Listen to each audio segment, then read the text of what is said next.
Hey, how's it going? And today this is just a super quick video on ambient inclusion, and this is a horrific a horrific model that's been violently vandalized. I heard the police are out looking for whoever did that. But a long time ago in a land far away, I had a question about ambient inclusion because here you'll see that there is no ambient occlusion.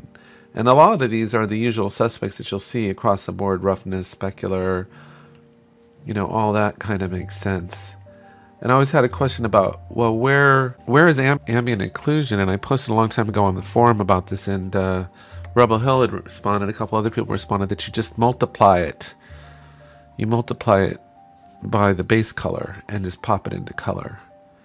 And so that's what this is. So the multiply node, I noticed, is a vector node. That makes sense to me, because if we grab a scalar here, and it's a different color, I believe. Oops, it's green. If we pop this in and pop that in and put this in, we're going to get something that looks like that. So that's obviously not correct. So we just get a multiply vector multiply, and it's a blue one, and we put color into here and color into here, and if we take a look, you can see the ambient occlusion now,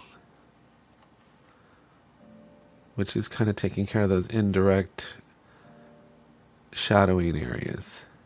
I just wanted to show you that really fast. If that's not correct, somebody comment and correct me. As far as I know, that's how you get the ambient occlusion in LightWave. And I have a side-by-side that I'll post. So anyway, that's all I had for today. Take care, have a great day, and I'll talk to you later.